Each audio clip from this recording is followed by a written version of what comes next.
What's up, my good people, and welcome back in to the Bully Ball Show on Sparks TV. I'm your host, Nino Sparks, aka the Mid Range Bully. Now we've made it. The NBA Finals are here. The last two teams, the last two best teams, if you ask me, and it couldn't be more equal. So we're gonna break it all down like a fraction as always. But before we get started, if it's your first time tapping in, or maybe you tapped in before, go ahead, tap that like, tap that subscribe, tap that notification bell. Stay tapped in. Let's get the shit. So, who do I got? The reason I took damn near the whole week to drop this video was because I've been sleeping on it. I had to think long and hard, and I'm still weighing it out. We're gonna do this together because I really don't know which way I'm leaning towards.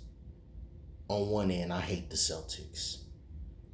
I don't hate Jaylen Brown and Jason Tatum. I think they're great players. Hell, Derek White is a good player. Drew Holiday is a good player. I've said it, that they have the best starting backcourt, or the best starting five, in the league, in the NBA, period. I said that at the beginning of the league, at the beginning of the season, and they're here. I did say that if it was one team that was going to knock them off, it was going to be the Miami Heat, and I will stand by that. If Jimmy Butler doesn't go down, I think Jimmy Butler is back in the finals. But that's neither here nor there. The Celtics earned their way. They played who was in front of them. They beat the teams. So we got to give them they just due. But on the other end, because you can make an argument for either team. In the Don has proved time and time again that you just don't bet against them. And if it was ever a running mate, because there was a time where Kyrie was playing with LeBron, it was, oh, can he be Robin? Can it be Batman and Robin? This is some Batman and Superman shit going on. The synergy with these two dudes, with the whole team, the way they bond together, how deep they are in their bench. They ain't even been playing all their players. It can't get more equal. But I think Luka is the clear best player in this series. But the Boston Celtics have the better team. And for that reason, I'm going to pick the Celtics. I'm sorry, Cole. I'm going to pick the Celtics in 7. Because you got to pick with your brain, not your heart. And everything points towards the Celtics in 7. Because Jaylen Brown and Jason Tatum, they done been here. Yeah, they didn't complete the mission. But if you ask me, you could say not that they wasn't ready for the moment, but they faced a clearly better team, the more veteran team, the team that had been there fucking 4 or 5 other times, if I'm not mistaken, in the Golden State Warriors. To go up against Hall of Famers and to be that young and get that experience. Now they're here. They're the young veterans. The only thing they got left to do is to get it done, complete the mission. And I think they set up to do just that.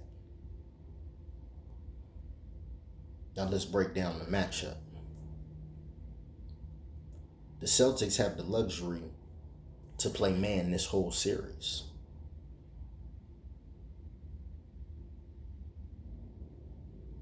Now, Drew Holiday, he ain't gonna be able to do much with Luka. Derek White, I would say Drew probably gonna get the first assignment on. He gonna be cooking them in the mid range. that spin back, fade away. You can see it now. But if it's anybody that could knock Luka off his game just a little bit, and when I say knock him off his game, I don't mean they gonna shut him down or keep him from dropping 30. But you can get Luka upset in a way where he's not going at the fans, but he's going at the refs. Because he's not getting the calls. Because they being physical with him. Excuse me. And they got just the guys for it. Because Drew's going to get that first assignment on him. Then they going to switch Derek White on him. Jason Tatum going to get him a little bit. Jaylen Brown going to get him a little bit. KP, he ain't got no choice but to guard him. Which brings me to Kristaps Porzingis. In my opinion, Kristaps is a better defender than Rudy Gobert off the rip. I don't see the back-to-back defensive player of the year. Anthony Davis was my defensive player of the year. You see what happened to Rudy. I told you, eventually he would get exposed in the playoffs. Denver didn't have enough to do it. But you see what Jokic was doing to him. And Rudy went out his way to say that he felt comfortable guarding anybody in the switch. Are you shitting me? We see what happened to you in the switch. Luka cooked him, spent him around, and hit the game winner on him. But this is a completely different team. Because I think that Kristaps Porzingis, excuse me, I don't know if y'all hear it, I don't know whose teapot that is going off, somebody. But I think Kristaps Porzingis can guard in the switch a lot better than Rudy Gobert could. And coming off of that screen is probably going to be Jaylen Brown, who's probably going to try to work around that. So Luka, he got his work cut out for him if he ever had. And I think he's still going to rise to the occasion and average damn near 30. But is that going to be enough? Because if you Boston, we're going to see who comes up with the better plan, the better scheme, and the better adjustments. Because I think Jason Kidd, as of right now, is a clear better coach, in my opinion. Hall of Fame player.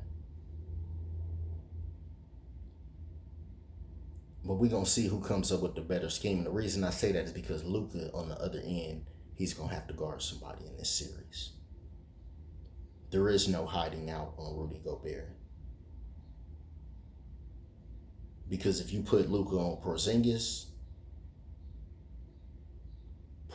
is one of the best he's one of the best post players.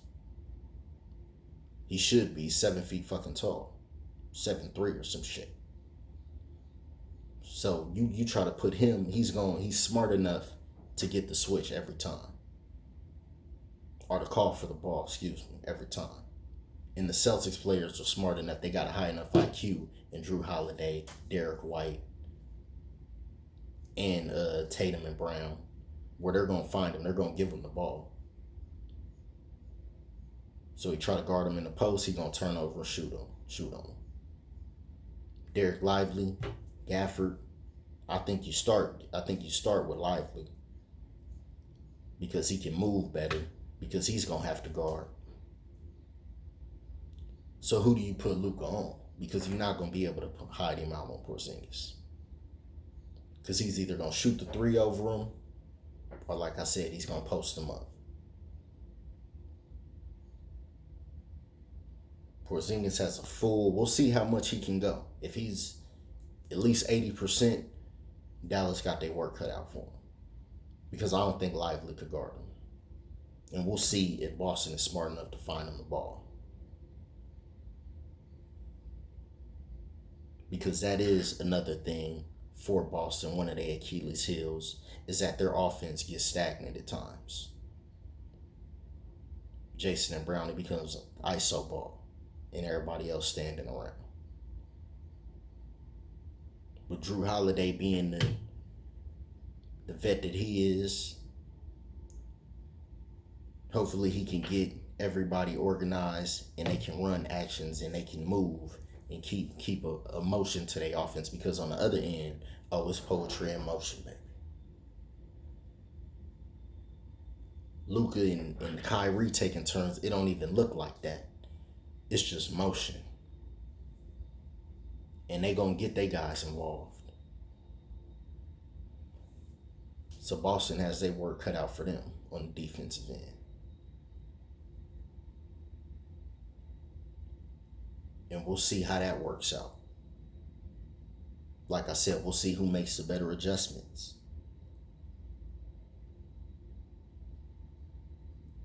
Because Luka, he gonna give you that 30. Kyrie gonna come along. And it's the battle of the duos. Who's got the better duo? Who's gonna show up? Because I don't believe Jason Tatum could drop 28 and they beat the Mavericks. It's gonna have to be 30 for 30. Him and Brown, they're gonna have to average 60 in this. Because the other two guys are gonna get you 60. And does Boston have a better supporting cast? Does a Derek White go for 30? He ain't got to do it every game, but one of these games he's gonna have to drop 30.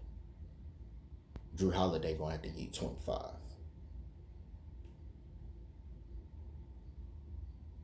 And like I said, they got their work cut out for them, but I expect Boston to get it done. Unfortunately, but respect to Boston, respect to the Boston fans. I do believe they will be getting their 18th, but we coming for it. Best believe my Lakers is coming for it. We'll be right there with you shortly. But yeah, that's all I got for free. Y'all let me know what y'all think. Who wins it all? I was leaning towards Dallas. Like I said, you could make a great case for Dallas. I wouldn't even doubt if Dallas pulled it off. But it just feels like it's Boston's time. Like it's Tatum and Brown's time. They earned it. They didn't jump shit, ask out. Not publicly, at least. But if they don't get it done, you can best believe somebody got to go. Unfortunately.